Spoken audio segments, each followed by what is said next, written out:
Welcome everyone to our April webinar, a collaborative presentation of the Federation for Children with Special Needs and the Recruitment Training and Support Center, RTSC.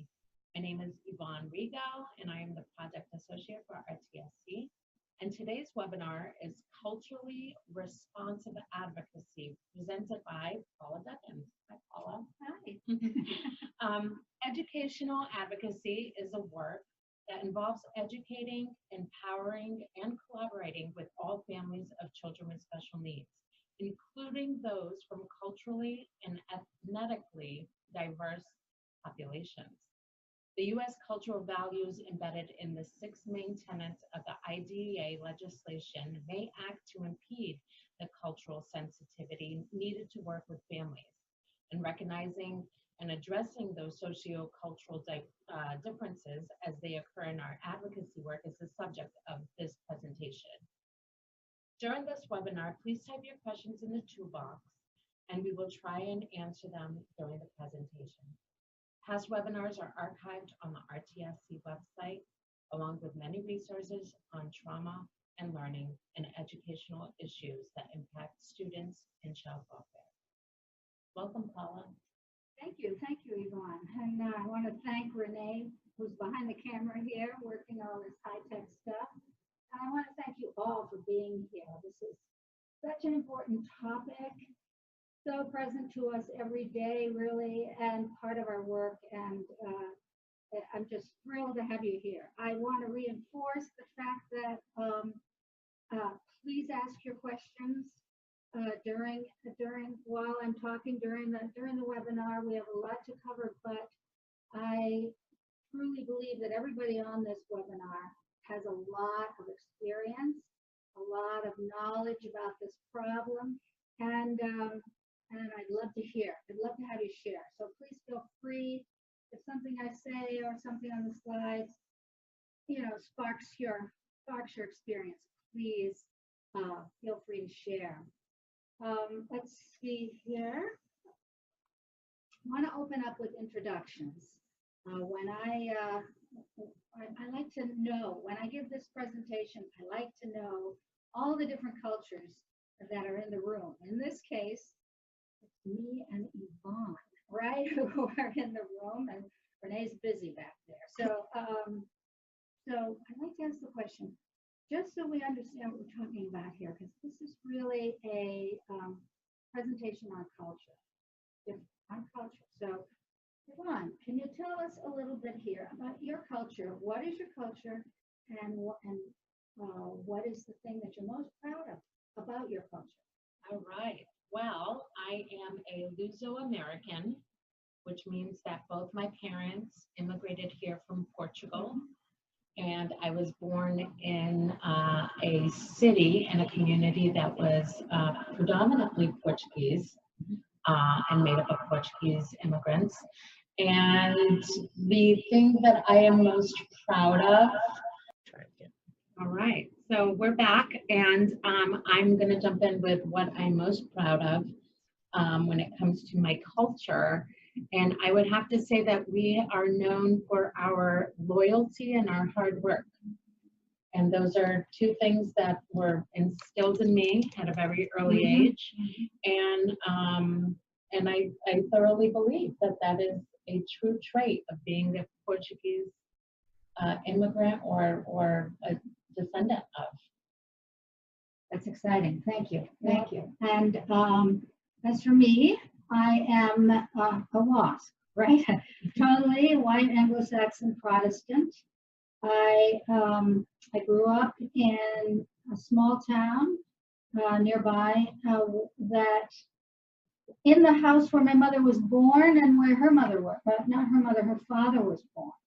So I have this long history here in New England.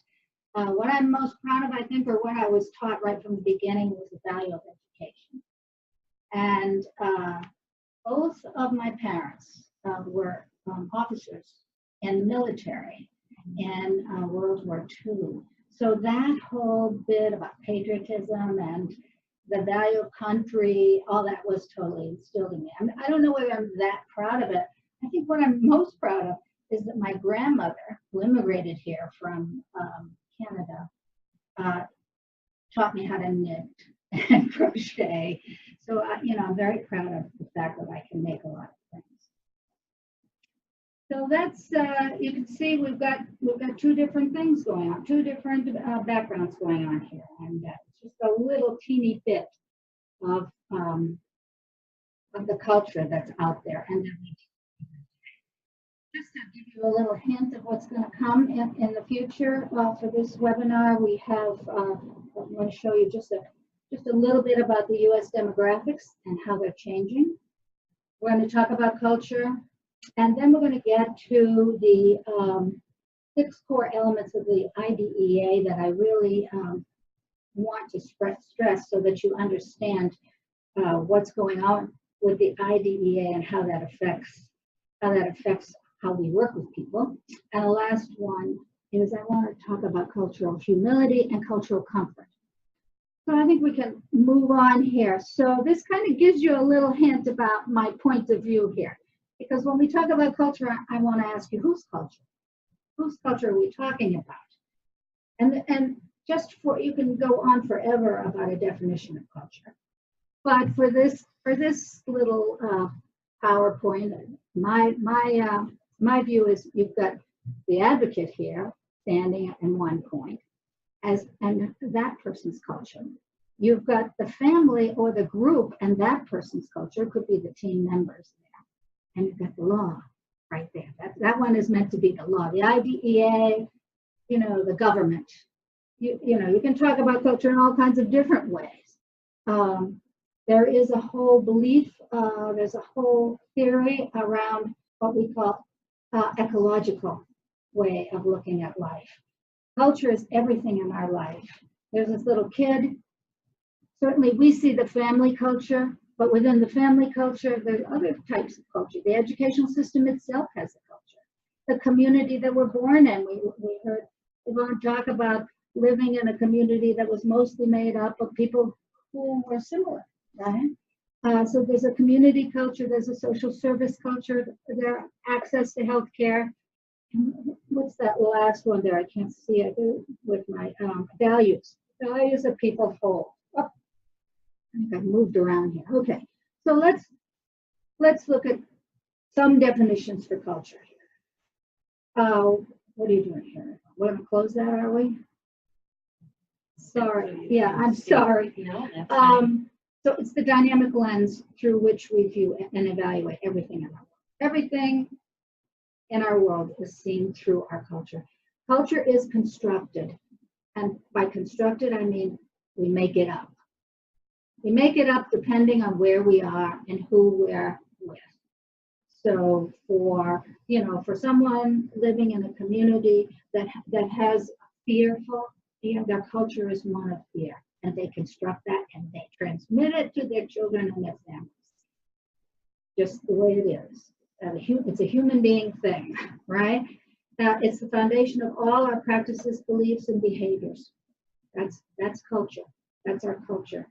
And it's made, it's important to recognize that it's a construct. It's constructed. And it shapes everything. It shapes how we look at things. It shapes how we evaluate things and patterns. So this talk is basically about culture. And I want to say right up front, I'm not an expert in any of this, but each of us is an expert in our own assumptions and beliefs. Each of us has these within us. And as we deal with families from other cultures, it's important to, am I speaking too loudly here? It's important to really, I want to say this very clearly, it's important for us to evaluate our own assumptions and our own beliefs about everything, but particularly about families, about parenting, about all things, about the way people look, about the way people act. We have to evaluate that if we're going to be culturally responsive in our advocacy work. And so So basically, that's sort of my goal today, is to have all of us on an ongoing basis, because it's dynamic, culture is dynamic, have us all on an ongoing basis be able to view each interaction from first our own values and beliefs, then the values and beliefs of the people we're working with. And so that's what I call culturally responsive. Okay, so I think if I do this, okay, so obviously, I've just gone through this and said this, right? Different cultures see the world differently. Okay, now here's a little experiment. Oop. What do you see here? What do you see here? Who's the good guys and who's the bad guys? What's really happening here? Now, from my culture, you know, being a Yankee, right? Growing up in this area, I see those guys there behind the, I think they're probably haystacks, as the good guys. But when I showed someone else this, this particular picture, she related to me an experience that she had with her son growing up and going to school in England, right? So he went to first 3 or 4 grades in England, and he came home one day and said, "Hey, I just learned we were the enemies." So the English people were teaching it teaching the Revolutionary War in sort of a different way than how we teach. You know, so that's just a silly example here to just recognize, you know, people see things differently. There's all kinds of different stories. Look at this fellow here on the ground. What do we see? I mean, how do we view this? What's our perspective here? Is he a hero? You know, is he faking a Falstaff type of person? I mean, what's going on here? So you see, each person can see things differently. And it's important for us to recognize that as we work with our families. Okay, this is just a little picture, you know, about the projections from the Brookings Institute, the projections of how our population will change over the next, in this case, this is 30 years. So you see the population here. And what you see here very clearly, and perhaps you've heard it also because it's certainly in everyday life, there's a new emerging majority.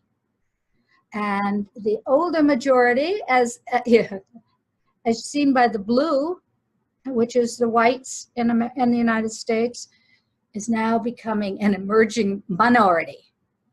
And it's causing all kinds of problems. This is a challenging topic. And it's challenging every day. We see it every day. Okay, this is a statistic about special ed. So this I found in the National Center for Adult Education Statistics, dated 2016. They were reviewing statistics in the past. And you can see the number of children between 3 and 21 receiving special education services was 6.5 million, or about 13.8% of all public school students. And 50% of these children served under IDEA were from non-dominant racial ethnic groups. So that's a lot. Another statistic, which is kind of pretty clear if you go to schools anywhere, 90% of teachers are white. And they probably went to schools that were taught by white teachers and learned a certain, you know, constructed education that related to their culture. So you see how this all works, how these things become, culture is embedded. And the problem with culture embedded like it is we don't even know it. We don't know what's driving the bus here in our mind with our relationships. And that's to me, that's the call. The call is to know, to really do some self-searching, know what's driving, and know how, if you don't like what's driving, you know, if you don't like it and you say to yourself, gee, I'm not sure that's true or whatever, to be able to take steps to change it. Okay, what have we got here? So it's been pretty clear over the past 200 years or longer of our particular country that we have brought in or people have come here from other countries to find a new life. This is happening. First, we bring in people to work for us, to help us build our society. Some from Asia, some from Africa. Then people come here to escape famine. They come to build a better life. They come to escape violence. Okay, and they're all here. Okay, and for many years in the early part of 1900s, late part of 1800s, it was thought that we were a melting pot, and that as people came, they would be assimilated. They would be assimilated into our culture. We would all be happy, gay, and wonderful here, and we would all think and believe the same thing. My mother, who was born in 1920, was adamant that if you came here, you had to speak English. I mean, this was just something that she just thought was totally realistic, and it was embedded in the way she thought about life, right? But as time went by, we could see that was not what was happening. We could see that as time went by. We could see that people wanted to be together, wanted to speak their language with their friends, and wanted to celebrate their holidays and wear the clothes they wanted to wear. And that's what this slide sort of says here, that so we called us a multicultural country. We have many cultures here, and we celebrated people's holidays, and we had little multicultural days in schools, and everyone had food and danced around in little costumes. And I'm going to stop here for a minute because I think, is there a question? There's actually a comment by one of our panelists. Okay. Dina had mentioned, you had made a comment in regards to the change in population. Yes. And she was saying that this might also be seen as new opportunities, not necessarily a problem. Can you talk a little bit about Absolutely. that? I mean, tremendous opportunities. That's the other side of being culturally responsible. Right? Being culturally responsive, yeah, bring it on. New ideas, new thoughts, new ways of doing things. That's what we're looking for, Dina. Yes, I thank you, that's Dina. Right? That's exactly what we're looking for. Opening up our context. Unfortunately, I think, as people in the as anyone, I'm just going to say this is a human being thing, right? We like what we like. We're kind of wanting to be safe. We've always, that's the phrase, we've always done it that way. So when someone comes in with a totally different look and a totally different way of relating to the world, for instance, a Native American who says no one owns the land, right? And we who in the United States who may say, this is my property here, I have a deed for it. So this is a totally different way of treating the earth. And can we meet in the middle? Are we going to continue with a way that seems to be destroying things? Or are we going to listen to people who have different points of view? Yes, Dina, I totally agree. Do you think I answered that? I believe so. Yeah, okay. That was wonderful. Okay, thanks. Okay. And so, these are the things in a multicultural landscape that people really believe in. But there's much more here.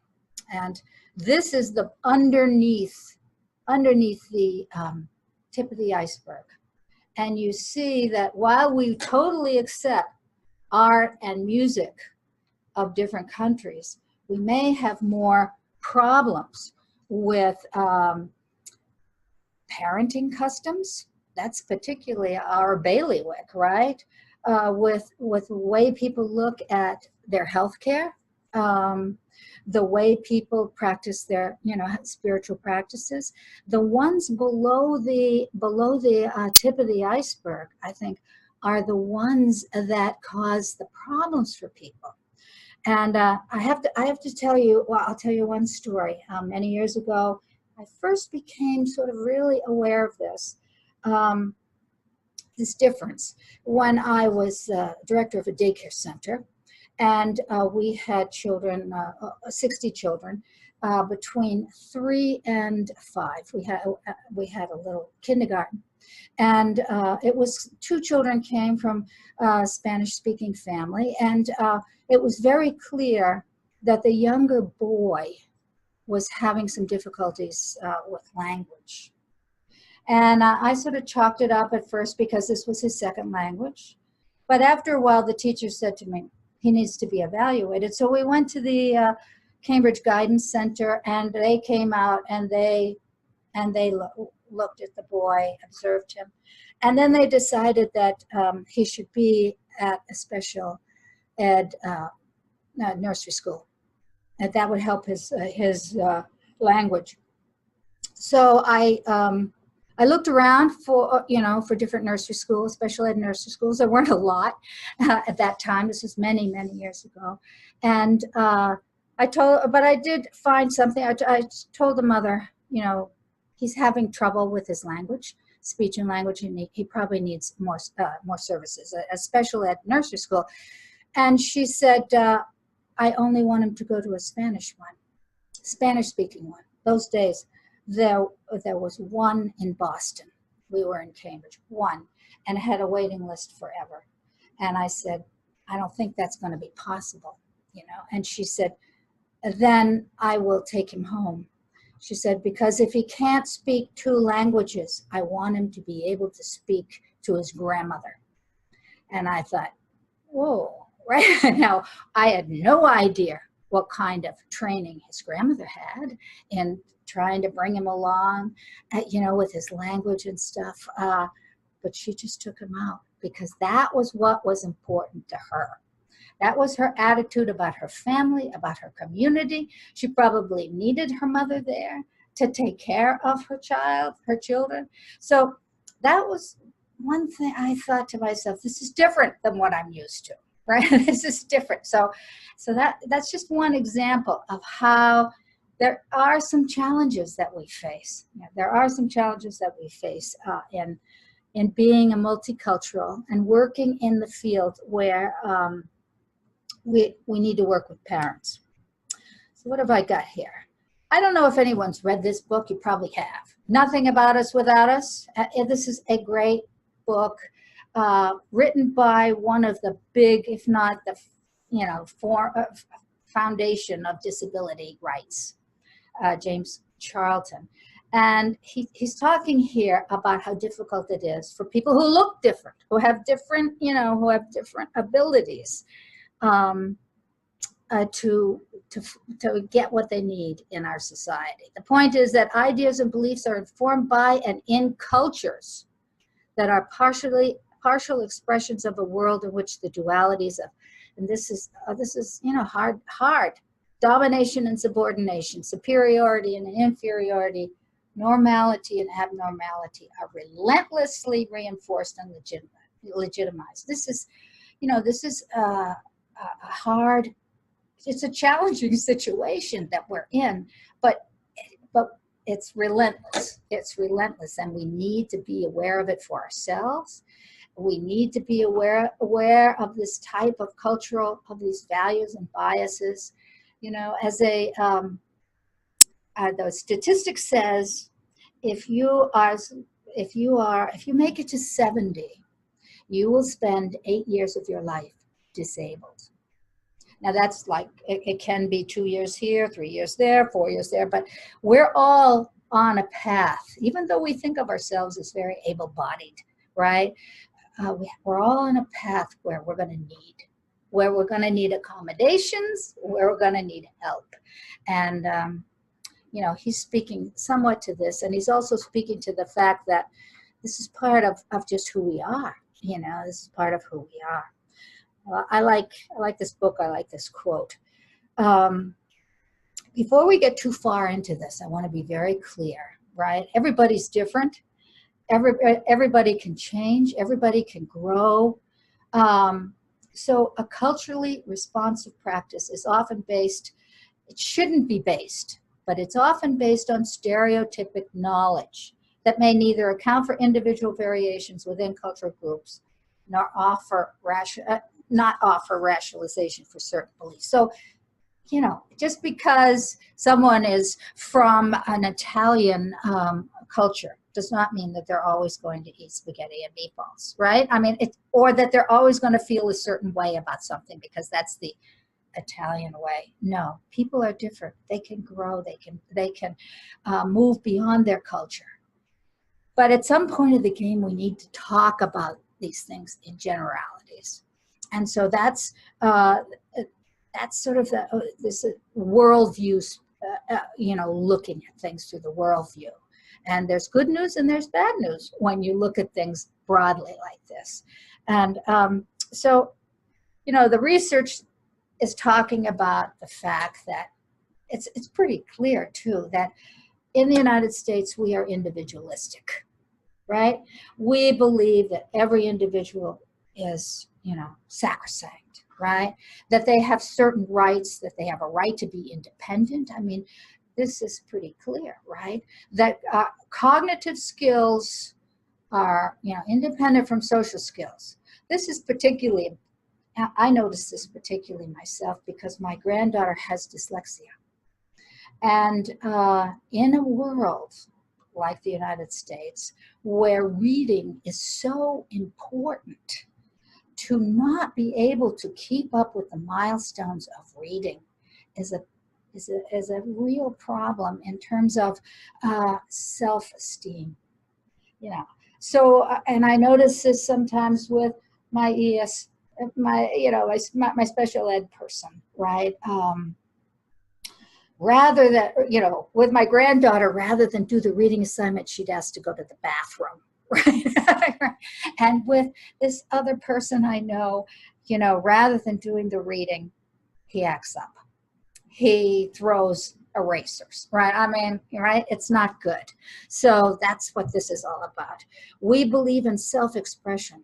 I certainly believe in self-expression. Everybody has a right to have an opinion, right? To be self-expressed, to wear what they want to wear, to think what they want to think, to argue, right? We believe that the parent's role is to parent and teach. The teacher's role is only to teach. Okay, so parents need to teach their children how to behave. They need to teach their children, be aware, do their homework. And we believe in personal property. I kind of mentioned that before, right? We all, this is mine, right? This is mine. Whatever it is, we have in mind. Okay, now this is who we are in the United States and in some areas of Europe.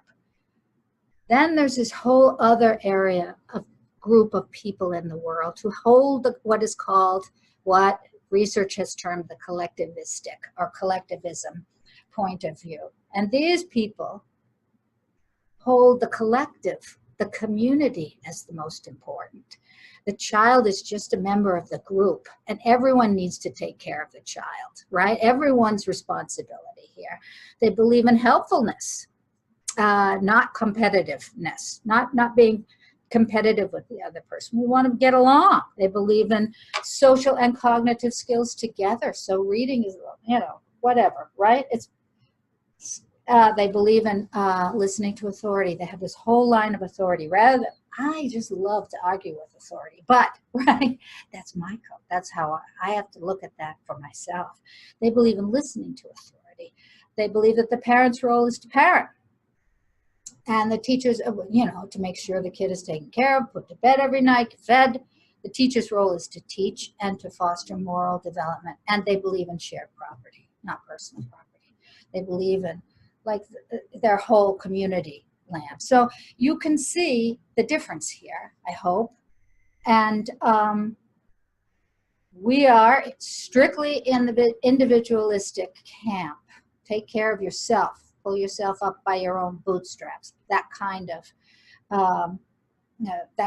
belief.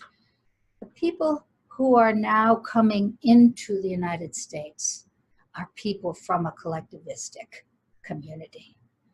Asian, and I don't mean to say that, you know, everyone is like this. I'm just saying, broadly speaking, this is the research that we've seen, that people believe in community. They believe in family. They believe in sticking together, right? They believe in helping one another.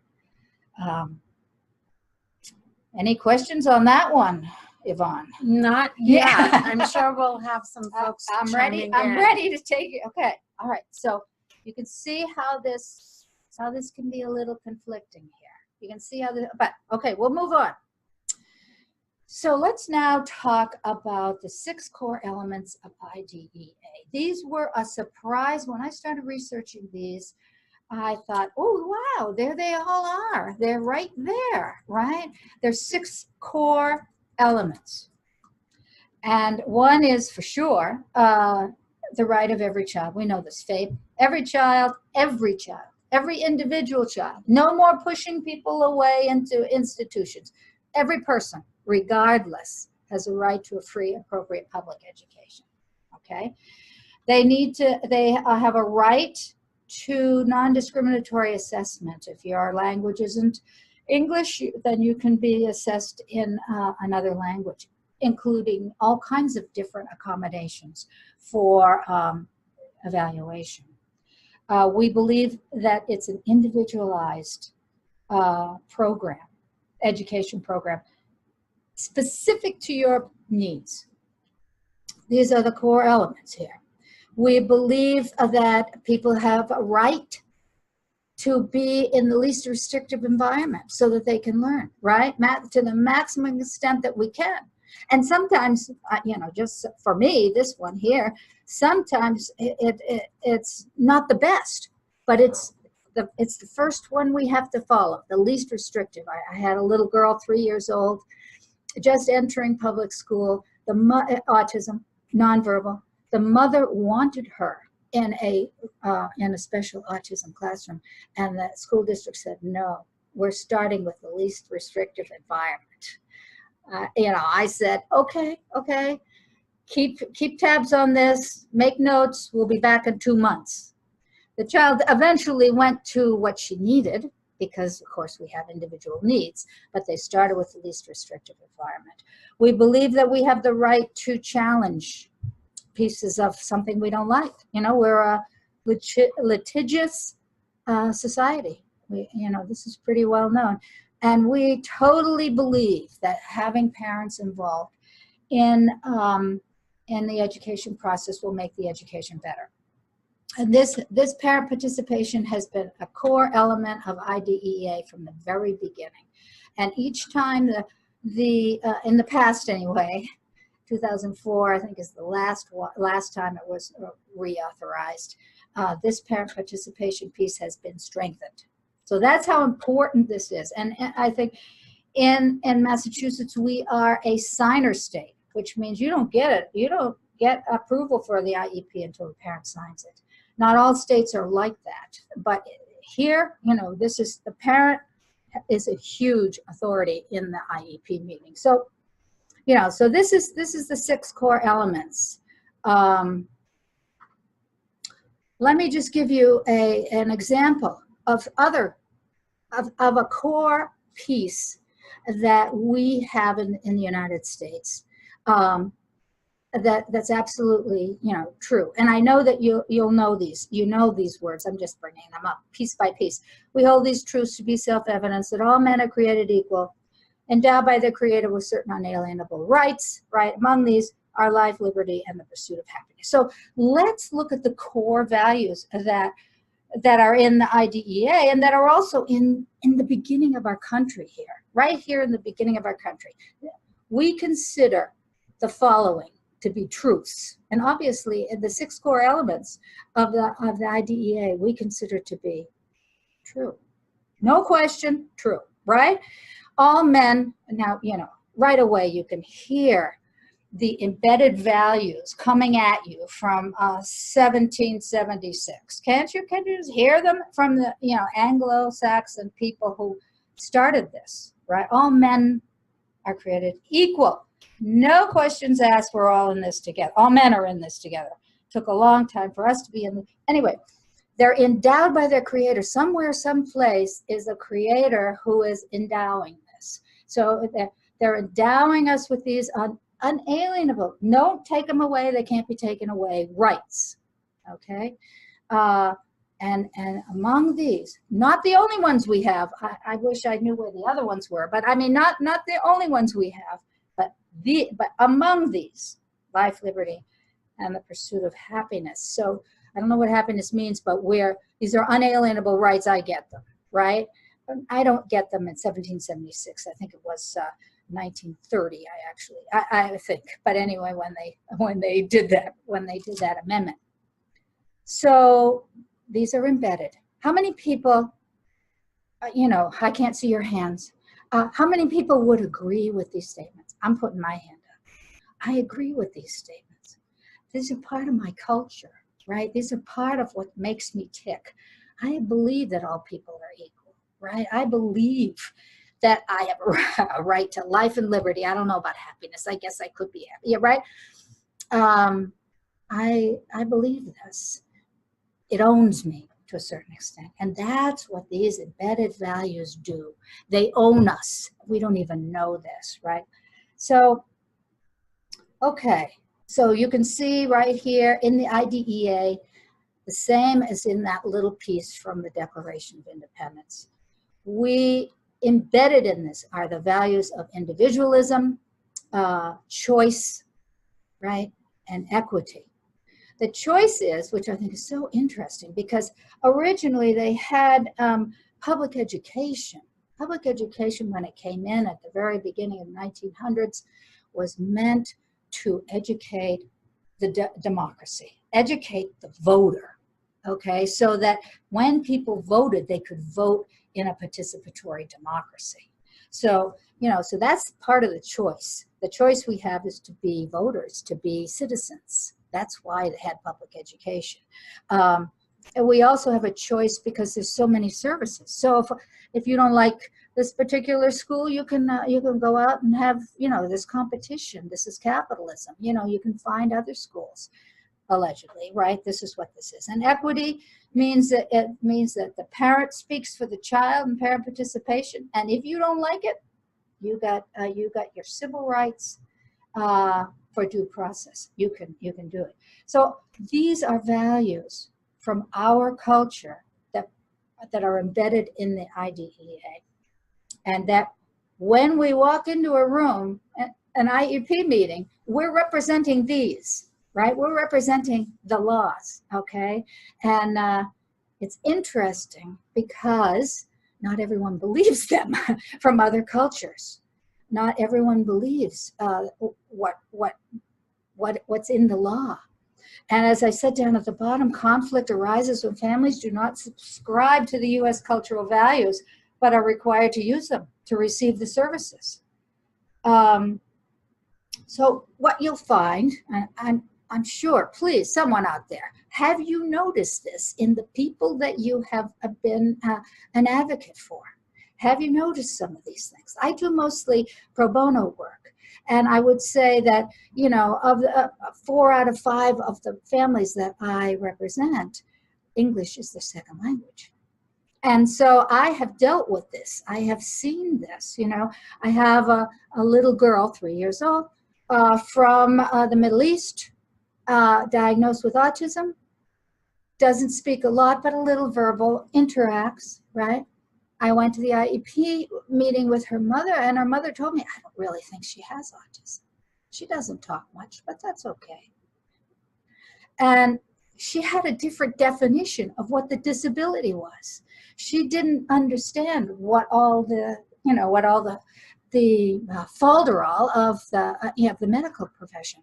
Her social worker was more interested in having this child get the services than the mother was. The mother didn't see the problem.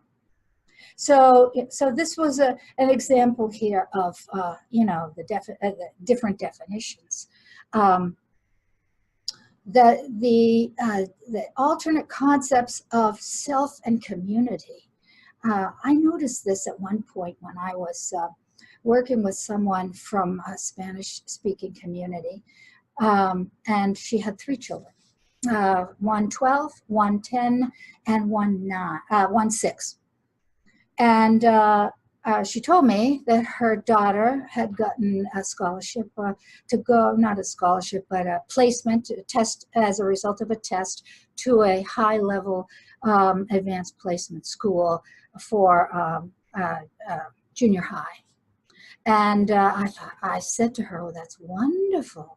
You know, this is my thinking. This is my values. Your daughter will be able to advance. She will learn more. She will get into a good college. She will have a good job. She'll have a good life." I had all those things running in my head. Those are my values.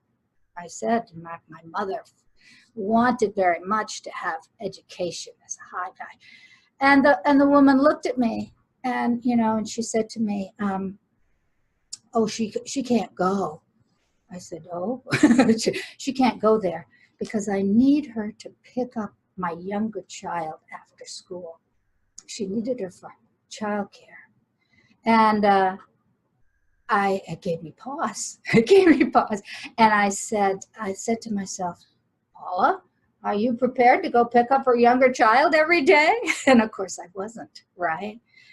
She had her needs that were totally different from my values about what was good for a young girl, you know. And the good news is the kid has a wonderful life, went to a wonderful college now several years later. So, you know, things work out. But it was an alternative way of looking at parenting issues here. We have different beliefs about equality. Some people don't believe that women have the same equal. Some cultures don't believe that. And we have different ways of learning. We learn very clearly, is what it's called, you know, a long time ago was termed the banking model. I have the information, I'm going to bank it into your head, you're going to take it and repeat it to me, right? That's how we learn. And it's sort of like you know, we move along this track. Now you're in the 1st grade, now you're in the 2nd grade, now you're in the 3rd grade. So this is how we do it in this. And we have curriculum that is this way, right? We've made some progress, I think, with the curriculum. But you know, this is what we assume. And if you don't make it along that grade and you fail, and your self-esteem, you know, is not good. It's not good, but that we believe that. Universal design for learning has helped a lot with that. I saw this one experience. I just want to pause here. Is there a question? Yes, actually, it's more of an observation. Yes, good. Charlotte was really great in writing to us, and she said that she had noticed that there were some great many assumptions about the world, and about, you know, the point of view that you were expressing as being a white woman, yes, educated, and speaking to that, you know, your cultural lens of that. She said that she also thinks that these examples could equally apply to non-minorities who are economically or educationally disadvantaged.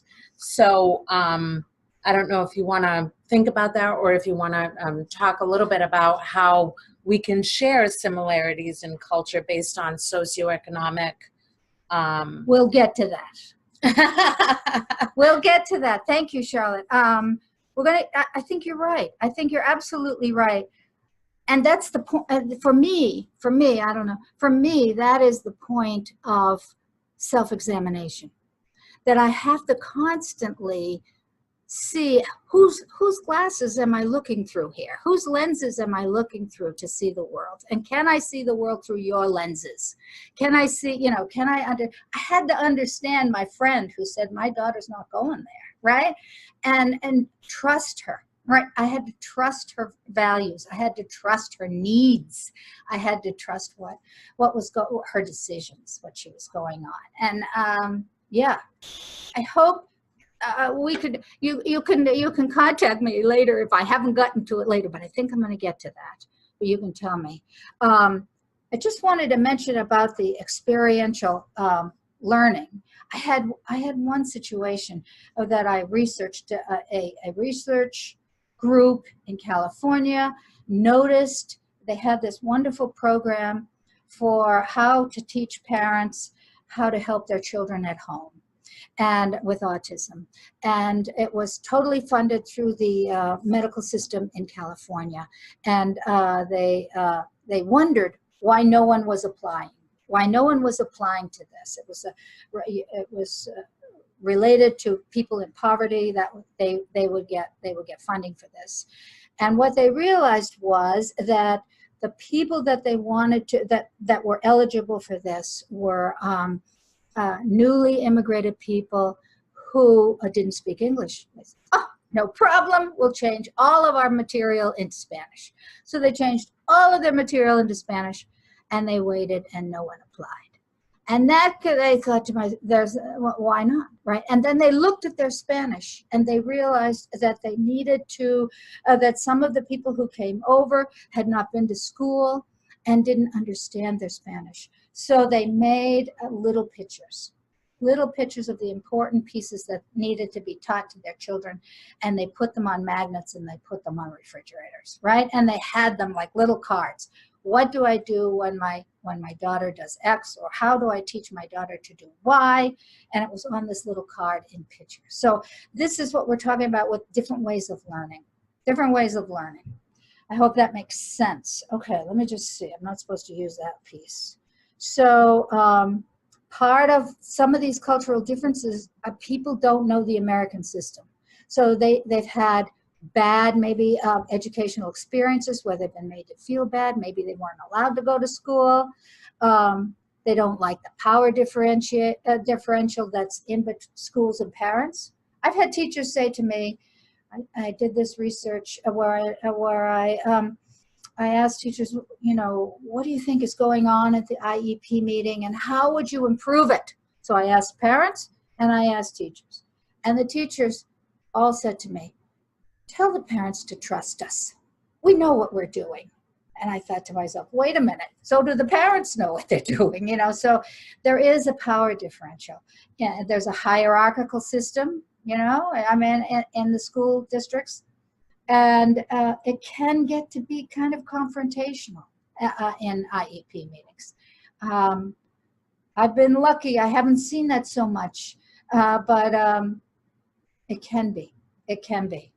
So let's see. So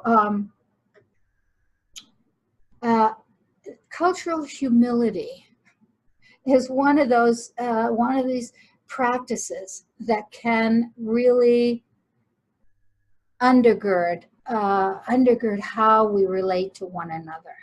And it's hard because there's so many different cultures that we're dealing with, but we need to be open. We need to be open. So cultural humility, there's a lot of research out about this whole topic. We need to be open and willing to explore new ideas. I mean, I think we had Dina question that. We need, there are new ideas coming in. It is an opportunity. We need to be self-aware. This is something that I think about a lot. I need to be self-aware. What are my values? What are my beliefs? Are they limiting other people? Are they limiting me? How am I behaving? How do I appear to people? All that kind of stuff. Is it forwarding our relationship? Is it forwarding the child? Okay, so then this business about being egoless, enacting a belief system of equal human rights, with a flattened hierarchy. Supportive interaction among people, how to support each other instead of just wanting it my way. Self-respect. All of this to me is about self-reflection. All of this is, what are my values? So this, I think, responds to, Charlotte's question. Okay, you tell me, Charlotte, if it doesn't. Okay, and this. Having cultural humility is for us as advocates working with parents, and also helping families to feel comfortable culturally comfortable as they're working through the IEP, the advocacy process, getting services for their children. I had one woman from San Salvador, down in South America, can't think of that right now, who knew what she wanted for her child and was able to run. I didn't say much at the IEP meeting. She ran it. And then she looked at me afterwards. I said, "You did a great job in there. You know, you're fantastic here advocating." And she said, "I think those people think I'm stupid." This is someone who is not culturally comfortable in the IEP meeting, right? Trying to give people that feeling that we value and respect them, that we want to hear what do you think about your child? What do you think about what's going on in this school? Give us your information. Culturally comfortable, culturally comfortable gives families an opportunity to collaborate. That's what we want. We want collaboration, okay? And also, I think, for me anyway, I go in there thinking, I want to teach these parents how to advocate so they don't need me anymore. You know, they just need to, you know, to feel like they can do it too, right? So, and some families need extra help, right? Encourage cultural, comfortable partnerships with communication. The idea that you don't use the terminology, we know this, right? Information from parents, share and solicit information. I keep trying to tell people, what do you want for your child? Where do you want this child to be? Not where the school, you know, where do you want them to be? What are your views of education? Listen and listen and listen, right? I want to direct you to an archived session, which is really good. In December, SCSP webinar was on this particular thing, and she does a really good job. There's a lot of demographics on her webinar. It's an excellent one, and if you're interested in this is good. So in summary, acknowledge that special education policy and practice is a product of a culture-bound assumptions. The ones that created it, we hold these truths to be self-evident. Those assumptions, right? That they conflict oftentimes with the families that we're dealing with. The families that we want to help, there's a conflict sometimes. Parents who feel like the authority knows all the answers are not going to want to participate. You going to help me here? Mm-hmm. Is it working? Okay, yeah. Thank you. Thank you.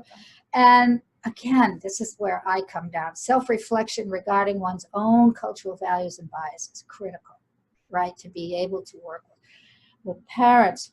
This is the book. If you're looking for a book, this is the one book you should read. These people are the experts.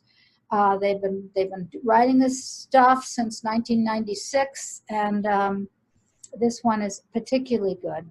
So if you're interested. So I think that's it. What do we got for questions and comments?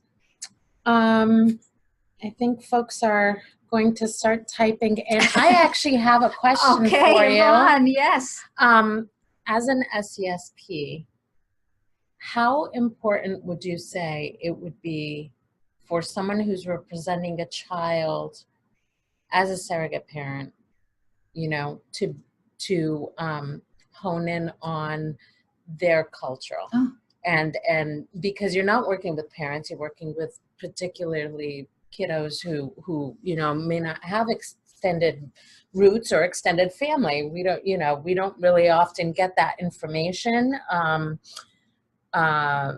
So how important is it for an SCSP to become and how would we? How would we begin to even do that with the limitations sometimes of being an SCSP? What do you think?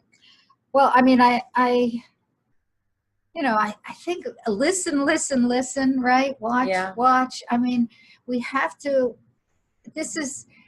I often say, you know, autism is a family disease, right? Because it's not just the kid. We're not just looking at the kid, I think. I think we're looking at all the elements and the effects that have gone, you know, we're such a bundle of all that we have known in the past And for people, I mean, I can only speak for what I think with my SESP, and that is, this kid has been through so much. I've got to be compassionate. I've got to listen to him. I've got to give him a lot of room, I think. And also, I've met his father, and so I get some understanding of that even, and I have to weed that through my own values and beliefs, so it isn't easy. It isn't. Yeah. I don't know. Does that come to something? As I say, I don't have the answers. It's a feeling thing. Yeah. It's an intuition thing. I don't know. Does that help you? No, absolutely. I absolutely agree with you. I mean, being a parent of a young child on the spectrum and the impacts of it on the entire family unit, I can and all the people around you, and the everybody. I can see what you mean by that. Yeah. Absolutely. Yeah. And then being an SCSP, I can also see, again, if having either those limitations of not being able to communicate with the extended family, or if they don't have involvement or limited involvement with the child, then it is about observing and watching and asking those questions to get to know the child and see, if these are culturally embedded, or is it trauma-based, or is it religion, or is it, just situational? Well, it almost seems like trauma itself is a culture. Do you know what I mean? It has cultural effects because it's so deep and so almost unknown, almost unarticulated, nonverbal. I mean, do you know what I mean? It just goes and getting next to that is hard, I think. It's hard, but we have to try. Yeah. Very good. Is there an end to this? Oh, on the paper?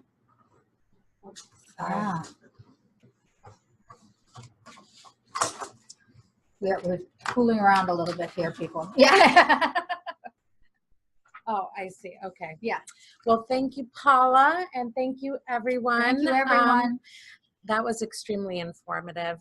And I'd like to remind everyone that you will receive a follow-up survey, which we ask you to complete.